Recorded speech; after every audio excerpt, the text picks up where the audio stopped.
Atos, capítulo 2, verso 4, diz que todos ficaram cheios do Espírito Santo. Eu tenho aqui em minhas mãos um balão e vamos encher de ar, né? Aí está. Inclusive tem umas letras aqui.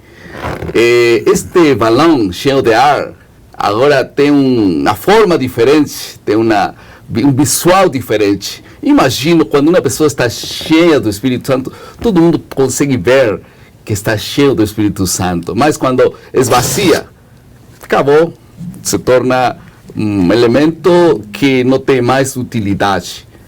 Esta semana nós estaremos estudando sobre o batismo do Espírito Santo, o batismo e plenitude do Espírito Santo. Estamos na lição número 5. E uma alegria muito grande poder compartilhar esses momentos com todos vocês. Estou aqui juntamente com meu amigo Adolfo Soares, Dr. Adolfo Soares, é o reitor do SALT da América do Sul.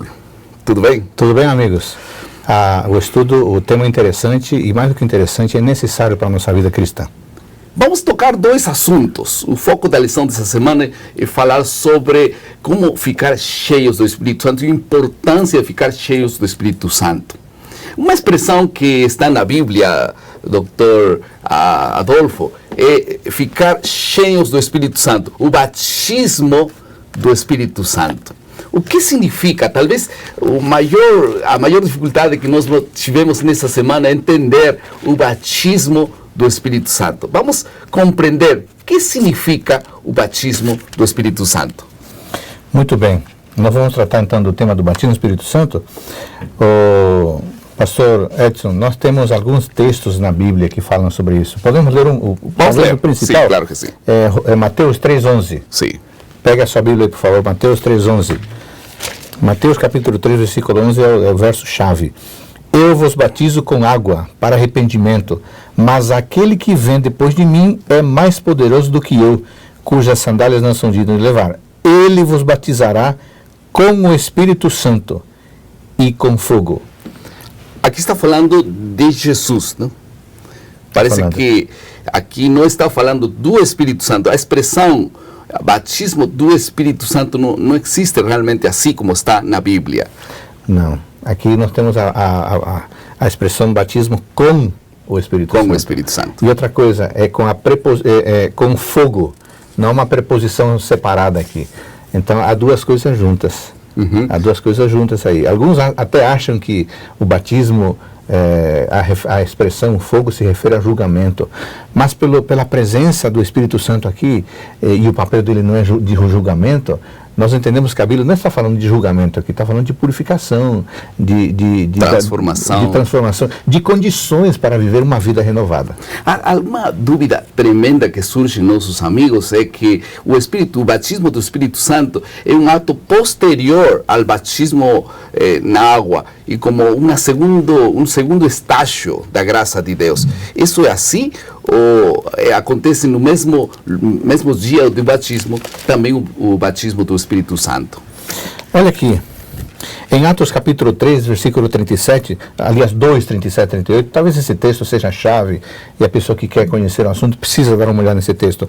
Atos 2, 37 e 38, pega a sua Bíblia aí, esse é um tipo de verso que você deveria sublinhar a sua Bíblia. Ouvindo eles estas coisas, compungiu-se-lhes o coração e perguntaram a Pedro e os demais apóstolos, que faremos, irmãos? Aqui vem a resposta bíblica, clara.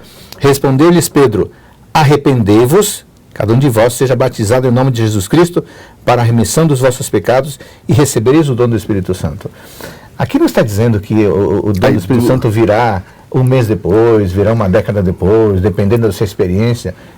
O que a gente entende aqui no texto é que é algo concomitante, algo que acontece no mesmo momento histórico. E tem relação direta com o propósito do batismo, que é transformação do coração, e não como um assunto de santificação posterior. Não haveria possibilidade de cumprir o desígnio do batismo, que é a abertura para uma nova vida, não haveria a mínima possibilidade se houvesse um esforço unicamente do ser humano, ou o esforço do ser humano. O Espírito Santo é dado aqui para capacitar a pessoa para viver uma nova vida. Por isso que essa capacitação não pode ocorrer anos depois, tempos depois. Ela tem que ser agora, no momento em que a pessoa passa pelo processo simbólico do batismo, que aponta para uma conversão do ser humano. Aqui encontro em Romanos 8:9 que recibimos o Espírito Santo quando recibimos a Cristo. Então, nesse mesmo momento, nesse mesmo instante que nós recebemos literalmente Jesus em nosso coração, o Espírito Santo também é recebido. Diz Romanos 8:9, o Espírito de Deus habita em nós, e se alguém não tem o Espírito de Cristo, esse tal não é de ele. Outra coisa, pastor João, que a gente deveria lembrar a pessoa que nos acompanha agora, quando Mateus fala do batismo do Espírito Santo, ele está dizendo que o batismo não é um mero ritual para demonstrar que algo aconteceu. Não, o batismo de fato é a efetivação de uma nova vida. E para que isso aconteça, não é um mero ritual. E para que isso aconteça, nós temos a oferta da pessoa do Espírito Santo. Não está discutindo esse assunto. O Espírito Santo é uma pessoa. Então, o batismo, a transformação que ele possibilita, ao que ele aponta, só é possível com a pessoa do Espírito Santo. Amém. Não é só um ritual. Exatamente. É a efetivação de que de fato uma nova vida está acontecendo.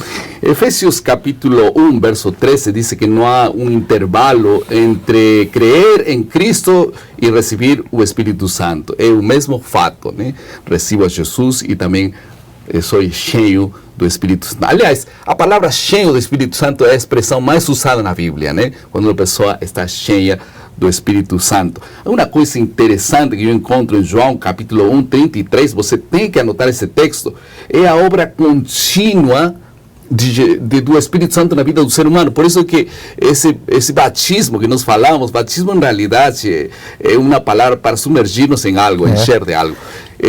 Não é um assunto de uma vez para sempre, né? Não, significa iniciar uma experiência de imersão na constante presença de Deus em nossa vida. Isso é algo que acontece constantemente. E assim como o casamento, né? Uno tem que renovar a cada dia seu casamento. Não é só importante casar, sino a renovar cada dia esse amor com a esposa. E agora eu queria gastar este último minuto falando sobre algumas condições que nós recebimos para receber o Espírito Santo. Aqui tem uma declaração do Espírito de Profecia, Testemunhos para os Ministros, página 597, que diz que foi pela confissão e pelo abandono do pecado, por meio da fervorosa oração e da entrega pessoal a Deus, que os discípulos se prepararam para o derramamento do Espírito Santo. 4 elementos importantes: confissão, abandono do pecado, fervorosa oração e entrega pessoal. Nós não podemos guardar nada, nos entregamos totalmente a Deus para estar com Ele. Algumas aplicações. Precisamos ter a experiência constante da presença do Espírito Santo conosco, que nos possibilite uma nova vida. Amém. Isso serve para o iniciante, isso serve para o experiente, isso serve e é necessário para todos nós. Lembrem todos vocês, ser cheios do Espírito Santo não é um evento único e isolado. É algo que todos nós devemos receber todos os dias. Nossa batalha ocorre em nossa escolha entre render nossa vida e nossa vontade à influência do Espírito Santo ou permitir que a carne domine. Que Deus te abençoe nessa semana e que esta lição possa ser sido uma bênção. Eu acho que a lição final é submeter-nos, renunciar a cada dia, buscar o Espírito Santo e sua direção a cada dia, encher nossa vida com Ele, que vai fazer a grande diferença na vida cristã. A Bíblia, a oração, abandono do pecado e entregar-nos completamente a Ele. Que essa seja tua oração, minha oração. Vamos orar? Querido Pai, muito obrigado por tua palavra. Abençoe, Senhor, o estudo dessa semana. Em nome de Jesus. Amém. Amém. Muito obrigado. Estamos na próxima semana continuando nosso estudo. Lembre sempre nosso lema, maná, cada dia, cada manhã, é alimento para a vida. Tchau.